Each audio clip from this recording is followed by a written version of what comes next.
Hi, Grace Hart here, and welcome to Beyond Domestic Violence Trauma Transformer. Today we are talking about one of the things that, if you change, could end your suffering. What is it? Your capacity to receive. You know, one of the things that happen when you're in a domestic violence situation or in a traumatic situation, abusive relationship, is that we tend to go from a very expansive, aware place where we're connected to our gut, our knowing, and instead of being out there and expanded and aware, we tend to shrink down and close off everything as a form of protection. And you'll find that, a lot of people with domestic violence in their field, they may have coccyx issues. If you imagine like a dog who's scared, how their tail goes between their legs. So we do the same. We sort of curl up our hips and curl in our the bottom of our spine, and we also bring our shoulders forward, and it's like we're trying to retreat, get into a ball. And a lot of people say that people who are victims of abuse can tend to show narcissistic traits, and the reason that can happen is basically it's survival.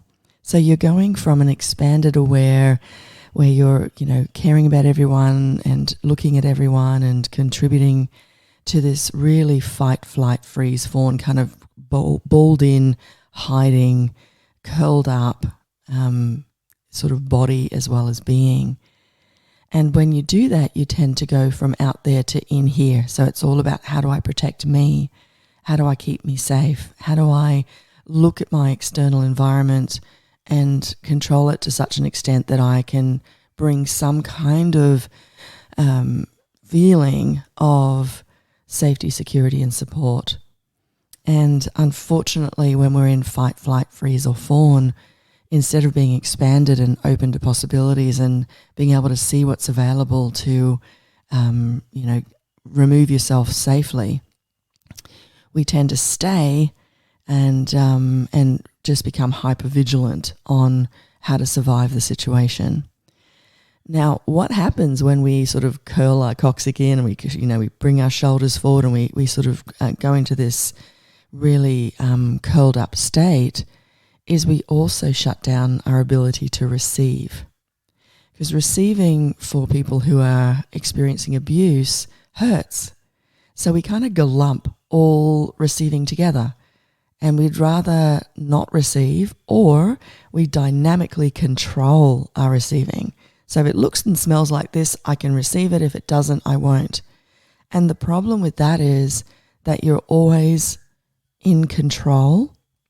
You're always in a hypervigilant, looking for what could hurt you, harm you, what you need to do to keep you safe, etc. Now, the interesting thing is, and it's totally contradictory to what you think might be required, however, when you're open and expansive, you're able to receive all the possibilities that can keep you safe, secure, and supported. What we tend to do when we curl up is we don't want to hear abuse, we don't want to look at abuse, we want to run from abuse. And what I'm saying is, what if you chose to be like a radio antenna that is able to pick up, as in receive the information of all the radio stations out there, and then you have choice on what you want to listen to, not listen to, what's available to listen to, what you can choose to listen to, and whereas if you just keep going, I don't want to listen to country, or I don't want to listen to rock, or I don't want to listen to new age, or whatever it is, and your focus is I don't want to, then you're actually in that moment not able to see what is possible. And one of the reasons we find it so very hard to leave an abusive relationship is that we're willing to receive the good about the person. However, we tend to block out and not receive that this person is abusive. Now, when I say receive, I mean receive the information. I'm not asking you to receive the actual physical abuse or mental abuse, etc. I'm saying it's so important to get to a place where you're expanded, that you can actually receive everything. Now, what tends to happen, as I said, we sort of shut down our receiving. And so even if there was great information out there, we wouldn't hear it, right? It wouldn't filter through to us. And if there was a person or a company, institution that could assist you, same thing, you wouldn't see it being advertised. You wouldn't think it was a possibility. And if someone ever said it to you, because you couldn't truly receive it, you'd come up with a million reasons why it can't work for you. You know, I can't go into shelter because I've got pets, or I can't go because of this, or, you know, you'll have your narrative. And I get it. I really do get it. Because the narrative is part of what your parts keep regurgitating to keep you locked into the same system that you're in now. Now, today I'm actually on my new channel, my other podcast, Space of Possibilities. I'm going to be talking to you about something that will probably be really helpful in relation to how you can open up to expand even more. So going back to that situation where, just say, you know, you had a professional or a friend that could really, truly help you. When you're not willing to receive, they can have the best intentions and it's never going to get through. And then that fills your narrative of feeling alone, not supported, not safe, no one can truly get you. These are all the things that your parts, as in your dissociative parts, disenfranchised parts, love to say. So if you can this week, just be aware of your ability to what you can receive and what you can't. And if you can, you know, get to a place where, like the radio antenna, like I don't like heavy metal music, right? However, my radio antenna still picks that up, so I could choose it. I just don't choose to choose it. It doesn't work for me, right? So it's the same thing. If you can get to the place of just interesting point of view, you know, there's a tree and there's a door and there's a car and there's a nice person, or a person being nice, and there's a person being abusive. If you can learn to receive it, the information of it, like a radio antenna, that's when you can see abusive people coming to you. You know, one of the main reasons, apart from energy, that we can't leave domestic violence is that we've got a warped perception. We're willing to receive the possibilities of the relationship. We're willing to receive our hopes and dreams of the relationship. We're willing to see the good in them, the things that they're doing that are actually making a difference in our life, even though there's a really good chance that that's manipulated and not actually real of them. And we won't or don't want to look at being manipulated, being controlled, that maybe that nice part of them is actually the manipulation and not what's actually correct and true of that being. So how you can start to shift and change all of this is be willing to receive like a antenna. So again, I'm making it really clear. I'm not asking you to receive abuse. I'm asking you to receive the information that that company, person, friend, relationship, you're willing to receive the information of the good, the bad, and the ugly from them. So then you're actually able to make a choice, a true choice, not based on la la land, not based on, you know, dreams, hopes of what you would like the relationship to be. You know, one of the key things pathological abusers do is that they'll actually mirror what you would like to be loved as. And then because you feel so loved, you make the assumption that they feel that way about you. And in that situation, they don't. It's all a manipulation and a farce. And you can't receive that information if you're not willing to receive it. So yes, it takes courage and bravery to actually look at, is this person truly kind and caring, or is it a manipulation?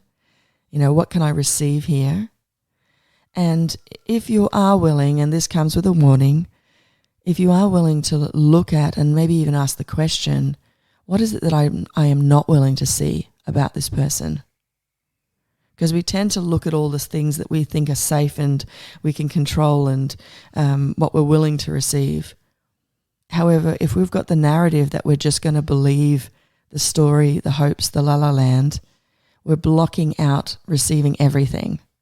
And it might be that a person's really lovely, and that's great. Receive it all. And then you can get that information. Oh, they're not abusive.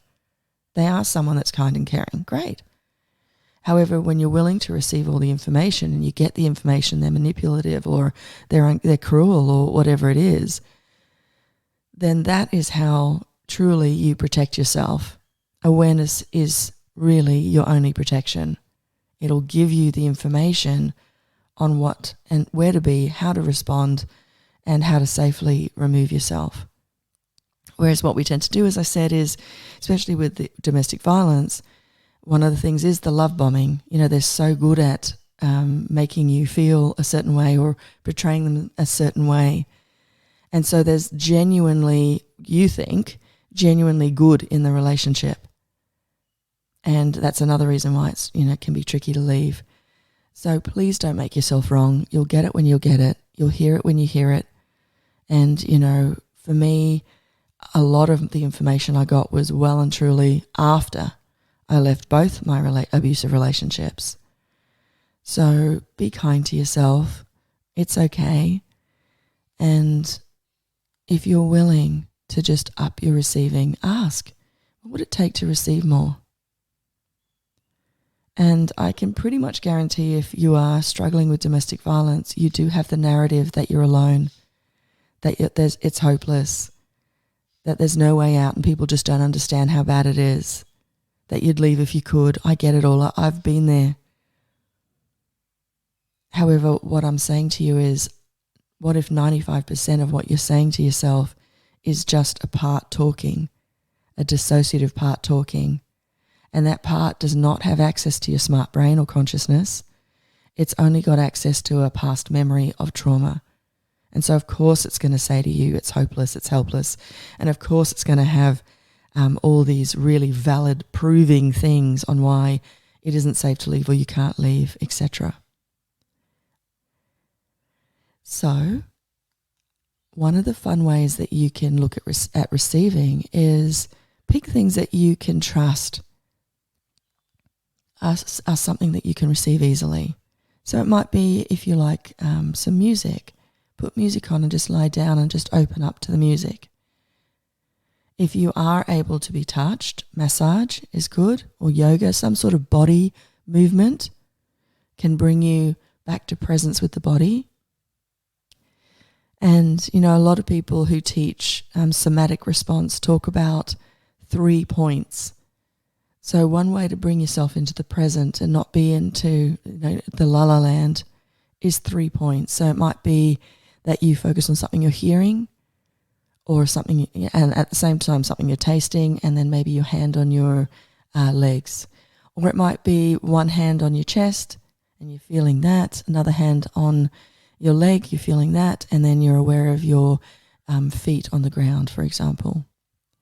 So these are things that can really assist. And also somatic breathing, please Google that. Vagal breath is really good as well. So hopefully that gives you a little bit today to, just pay attention to how much more can you receive, because the more you can receive about your life you're living, the more people can assist you. When you're closed down, even if there's, and I'm telling you now, there's so many people and companies, institutions that can help. However, it's your receiving that limits that. So let's start by just expanding out, and maybe just stand up with your arms stretched out for a few minutes every day, just stretching out, expanding out. And, if you find your shoulders are curled forward or your coccyx is curled in, like I said about that scared dog, maybe just, stretch out your coccyx and pull back your shoulders. All of these things can help you receive. Move your body in a way that's different. A lot of times when we're in trauma, we tend to be shallow breath and we tend to not have a lot of movement. So if you do something contradictory to that, your brain will become alive and go, well, what's happening? And that's a different level of receiving. Until then, you're not really fully in creation receiving mode. Okay, well, if you can, hop over to the Space of Being podcast. You can find that on my website, choosinggreater.com. Just go to the podcast section and that will give you the link to it. And I'll speak to you about that 95% and why we keep on repeating that versus creating something different. So if you're struggling getting out of an abusive relationship or creating change with that, if you're feeling hopeless and helpless, that would be a good podcast that I'm about to record now. Okay, take care. Have a beautiful week and I'll catch you next week. Bye-bye.